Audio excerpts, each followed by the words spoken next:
like Gazi Kodzo because Gazi Kodzo is an ignorant cunt. And for those that want more elaboration, okay, here it is. Gazi Kodzo recently, and for those that don't know, Gazi Kodzo is a black supremacist YouTuber who also goes by the nickname Black Hitler, got invited recently to a debate with Blair White.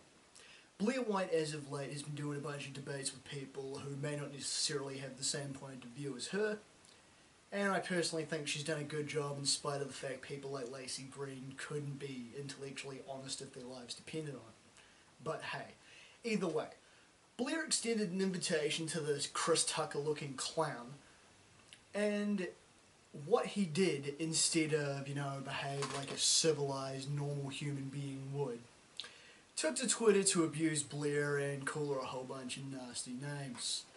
Let's put it this way. Blair offered to debate him. Black Hitler sent back a bunch of unreasonable terms and conditions, which were, once my computer decides to stop being a muppet here,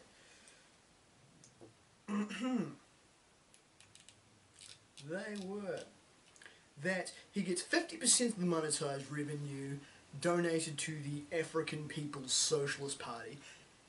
That's Gazi Kodzo's political party. Bear in mind that Ghazi likes to refer to himself and others like him as Africans, despite the fact that Ghazi himself has never been to Africa. He's completely American. He's also completely brain dead, but that's neither here nor there. 50% ownership of the video goes to the African People's Socialist Party, and they get the right to take it down at any time. Because Gazi Kodzo is such an intellectually honest person. The very second that thing looked like it was getting any controversy generated towards him, or any opinions he didn't like, that thing would be off the internet so quick it'd make your head spin.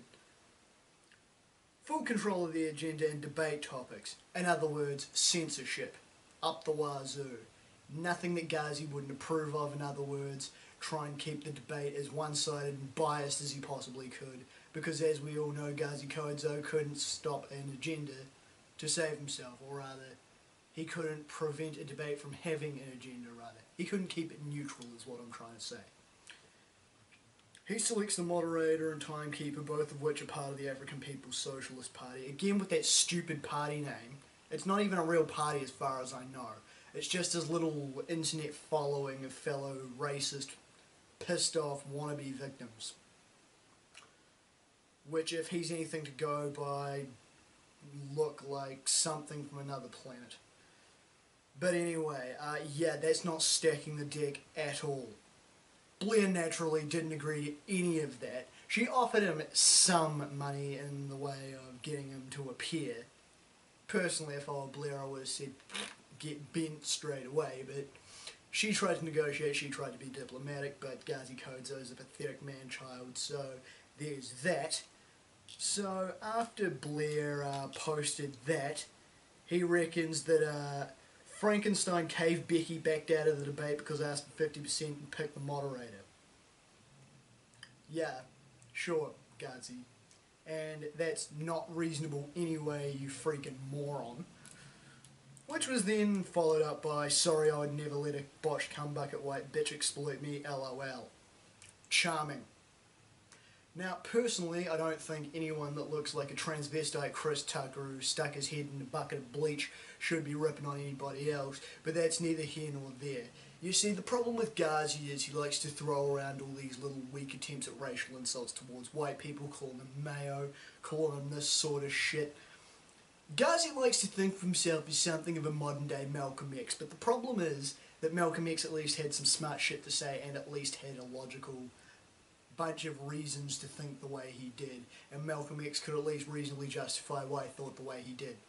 Gazi Kodzo's idea of debating people is basically insulting them, calling them a bunch of racial slurs, and just acting like an ignorant thug.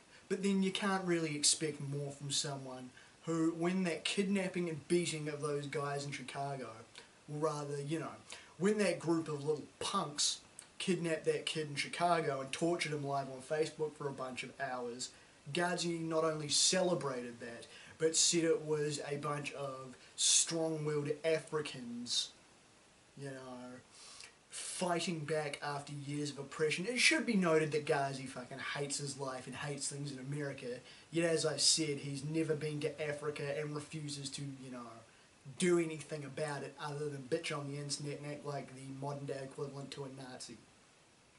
Gazi Kodzo is a massive tool, and things like this only prove it. Gazi Kodzo is the type of person that even African Americans apologise for. Gazi Kodzo is the type of dude where when the discussion comes up, you get a bunch of black people going, sorry, look, this chump stain doesn't speak for all of us, and white people will be like, yep, we know, you're good, this guy's an idiot.